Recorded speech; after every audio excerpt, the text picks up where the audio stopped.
Here's the 8100 BTU GE air conditioner from 2014. I just had this outside because I was washing it out. Got it put back together and brought it down here so I could make a video of it running.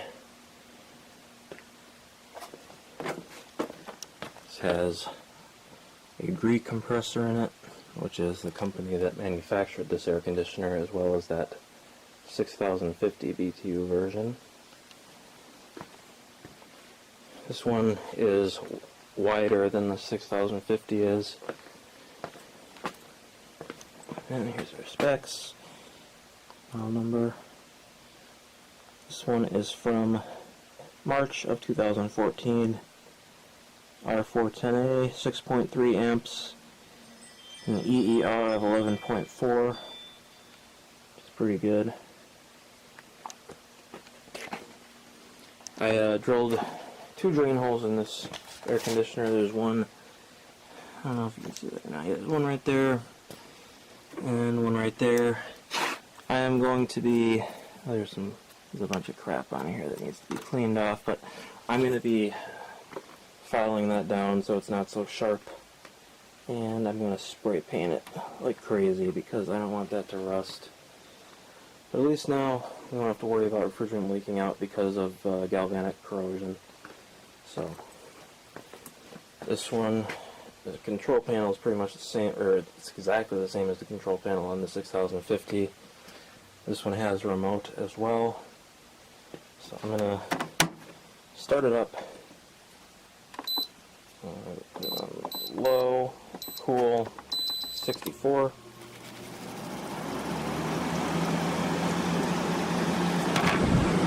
This one has a very powerful airflow. And airflow through the condenser is excellent.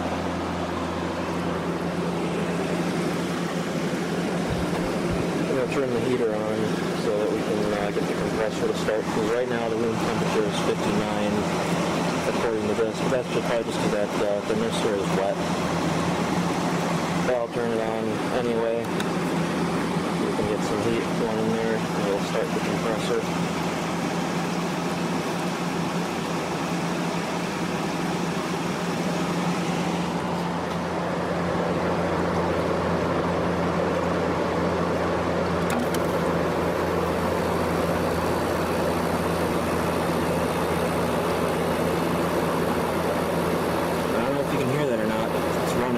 This compressor in this thing is really quiet.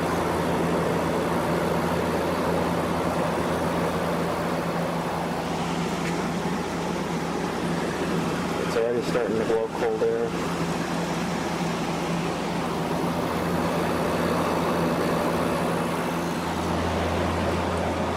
That's starting to get warm.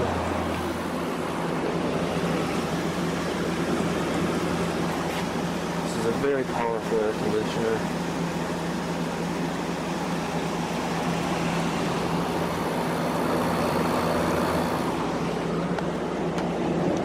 We are at 3.77 amps, 446 watts, and a power factor of 0.98. There's our voltage.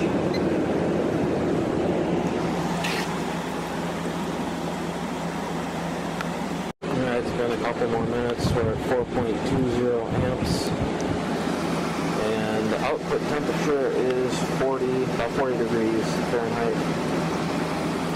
That's pretty good.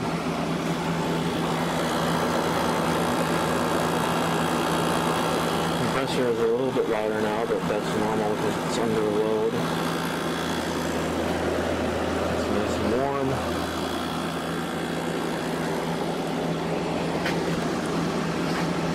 Temperature is continuing to drop.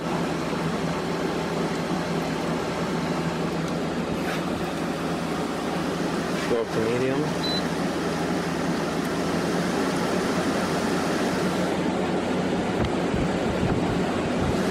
And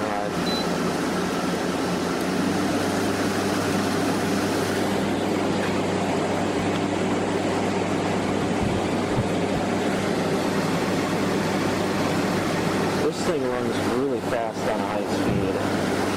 That one does not run quite as fast.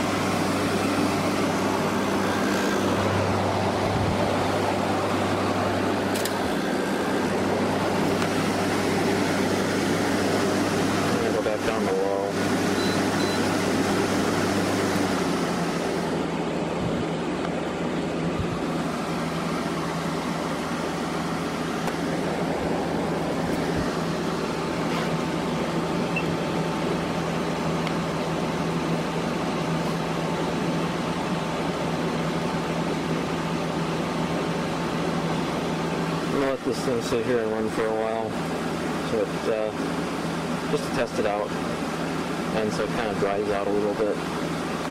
It's been running probably for about a half an hour, 45 minutes now.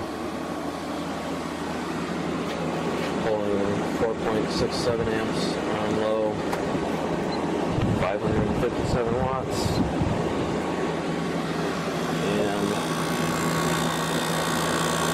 that's how the compressor sounds now.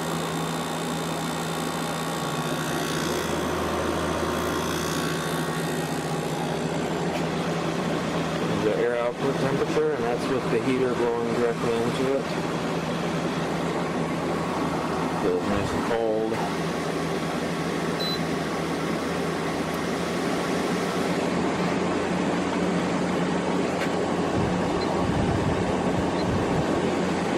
And go up high.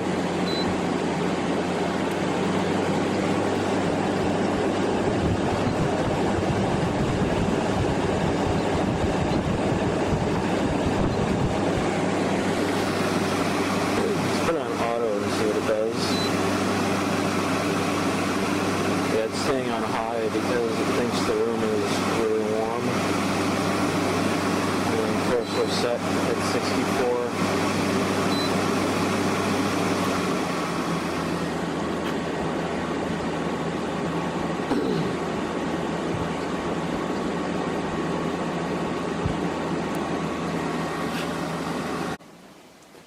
Yep.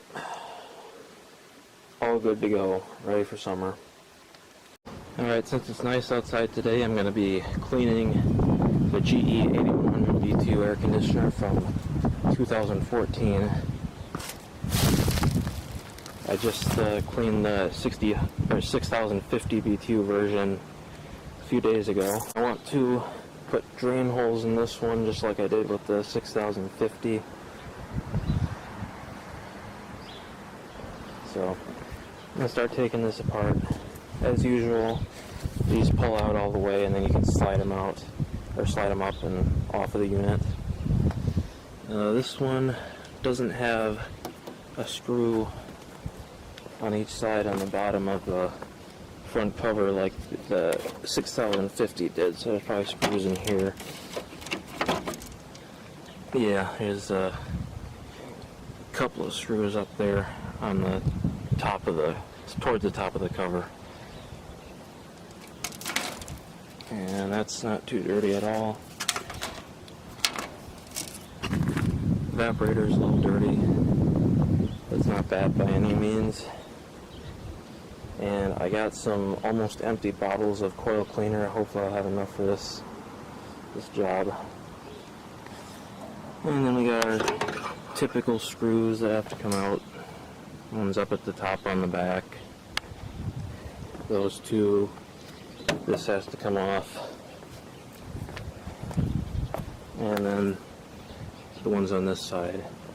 And when I drill the drain hole, I'm gonna, well actually on this one it's different. You do have to take the bottom screws on the back off to take the case off. On the 6050, the screws on the bottom just hold the condenser in place. That's interesting. In addition to the two screws up here, there are also a couple on the bottom that have to be removed. There was another screw right here underneath this thing that holds the side panel on. I'm going to be removing these two screws at the bottom that were covered by the outer case so I can move the condenser coil a little bit when I drill the drain holes. I'm also going to take those screws out down there that hold this fan shroud so I can lift this up a little bit.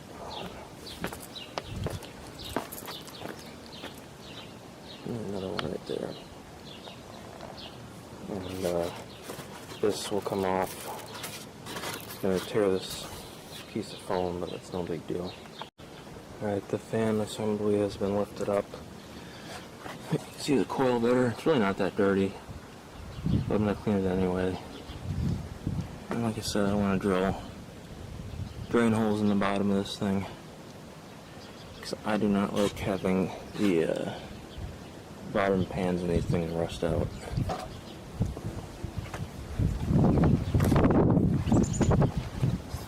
worse on this side than the other side. I'm going to spray the evaporator coil with that stuff, and then I'm going to spray both sides of the condenser with that foam spray, if I have enough, that is. If I feel like I'm going to run out, I'm just going to spray it on the inside of the condenser. Okay, it's all washed out, the coils are clean, and now I'm going to start drilling the drain holes. I like to put them on both sides. There's going to be one down at the bottom on this corner, and then one in there. So I'm going to lift this condenser carefully up and out of the way while I do this. So for all the people who like to say that having water pool up in the bottom of these things helps with efficiency, well, who cares when it ends up looking like this, and we'll eventually end up losing refrigerant. So yeah, I got the condenser coil sort of moved up. It's loose right now, and now I'm going to drill the hole right about there. Alright, there's a hole on that side, and one on that side, which you can't really see because it's a bunch of kind of rusty over there, and doesn't really stand out much. But I'm also going to put some spray paint down there after this thing dries for a while, just to cover that shit up.